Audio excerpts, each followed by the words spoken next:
네, 다양한 투자 아이디어를 통해서 해외 투자의 팁을 알려드리는 한동엽의 돈 버는 출근길 시간입니다. 오늘도 역시 하나금융투자 클럽원 WM센터 한동엽 PB님 나오 계십니다. 어서 오세요. 네, 안녕하세요.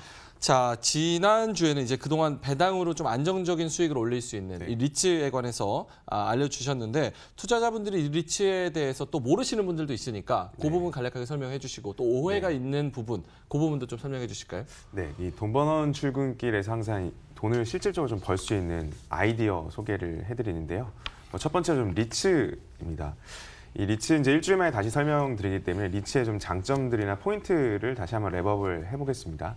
장표 한번 보시면 리츠는 해외 주식에 저는 필수 아이템이라고 생각을 하고 있습니다. 왜냐하면 이 리츠라는 것을 거래를 하려면 국내에서는 뭐 있긴 있지만 굉장히 제한적이고요. 우리나라 코스피 시가총액이 한 1,500조에 1,700조 사이 왔다 갔다 하는데 미국의 리츠 시장이 한 1,700조 됩니다. 굉장히 큰 시장을 형성을 하고 있기 때문에 리츠를 거래해서 내가 수익을 얻겠다라고 하면은 반드시 미국이나 일본을 봐야 하는 이유가 생기는 거죠.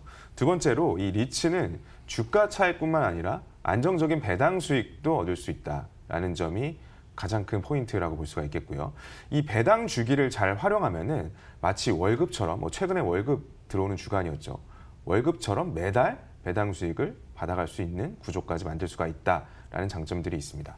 그리고 마지막으로 이 1972년부터 2019년까지 이 장기적인 리츠의 어떤 퍼포먼스들을 보면은 오히려 주식보다 좋았을 때가 많았어요. 근데 배당도 잘 나온다.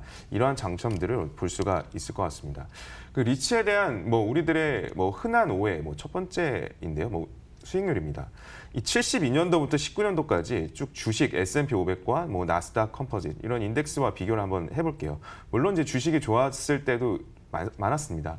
72년부터 보면은 올 에쿼티 리츠 한번 볼게요. 11.73%이고요. S&P 500이 한 10.4%, 나스닥 같은 경우가 8.9%입니다. 그러니까 장기적으로 보더라도 내가 했던 주식보다 리츠가 훨씬 더 안정적으로 수익률이 좋았네. 이런 것들을 우리는 알 수 있죠. 하지만 그동안 몰라왔던 게 이제 리츠라는 영역입니다. 예. 두 번째로 이제 금리예요. 아무래도 리츠라는 게 부동산이 기초자산으로 돼 있습니다.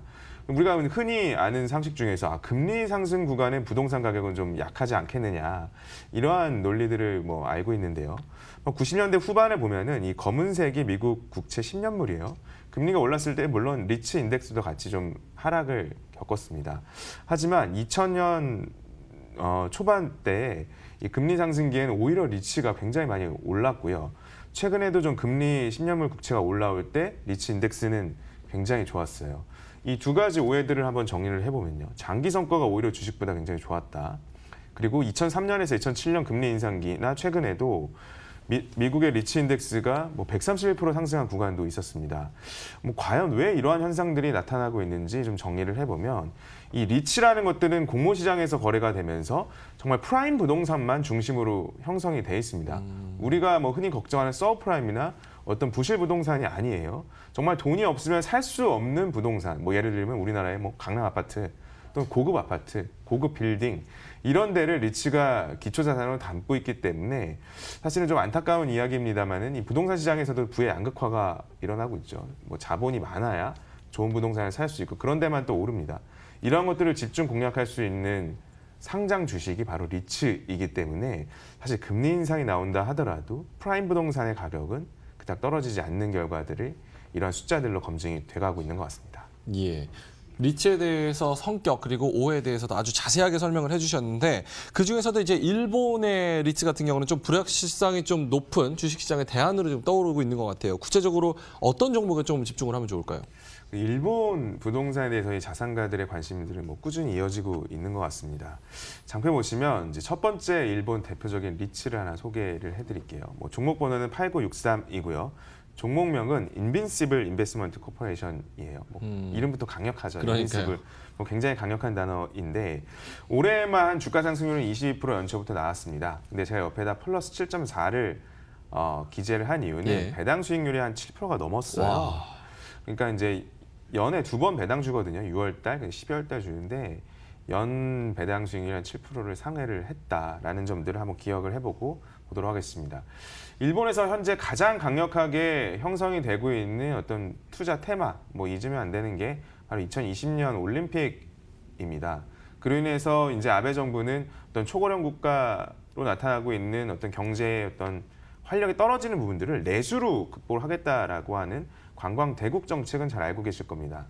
그래서 사실 이 사드가 문제가 아니고요. 그냥 우리나라 안 오는 거거든요. 이제 외국인 관광객들이. 사실 일본으로 이제 그 추세가 좀 넘어가기 시작했고, 네. 뭐 시청자분들도 잘 아시겠지만 일본을 한 번만 방문했던 관광객들은 없을 겁니다. 그 문화 콘텐츠의 강력함이 있기 때문에 계속해서 그 콘텐츠를 소비하는 국가로 우리는 잘 아예 알고 안 간 사람은 있어도 한 번만 간 사람은 그렇죠. 없다. 네. 중국인들도 마찬가지일 겁니다. 사드 이슈 때문에 한국에 안 오는 게 아니라 일본을 한번 경험하니까 이제 일본을 계속 방문하게 예. 되는 건데요. 이 인빈시블 리츠 같은 경우에는 대부분 일본의 호텔과 고급 레지던스로 구성이 돼 있습니다. 한 75.7%가 일본의 호텔을 담고 있고요. 그 중에서도 제가 핵심으로 생각하는 거는 무조건 도쿄 핵심에 있어야 된다라는 거거든요. 근데 이 호텔들의 자산이 15.7%가 이제 5 센트럴 도쿄에 있어요. 도쿄의 5대 중심 지구에 있고요. 나머지 34%는 도쿄의 23구에 위치를 하고 있습니다. 그리고 대부분 일본의 핵심 지역에 형성이 되어 있는 호텔 자산들이 중심으로 되어 있는 리츠라고 보시면 될 것 같습니다. 예, 일본 리츠에 투자하려고 했을 때 저희가 시간 관계상 주의점을 말씀을 드려야 되는데 아주 짧고 간략하게 좀 말씀 좀 부탁드립니다. 아무래도 일본 자산에 투자를 하는 거기 때문에 이제 환차 이익과 환차 손해에 대해서 좀 아셔야 될 것 같고요. 그 일본 리츠라고 해서 그 이제 세부적인 그런 부동산에 대한 분석들이 필요하거든요. 그런 예. 것들은 이제 전문가의 좀 도움을 받아서 세세한 부분들을 좀 체크를 하시고 투자 결정을 하시면 좋을 것 같습니다. 예, 알겠습니다. 자, 돈 버는 출근길 오늘 하나금융투자 클럽원 WM센터 한동엽 PB와 역시 함께했습니다. 오늘 말씀 고맙습니다. 네, 감사합니다.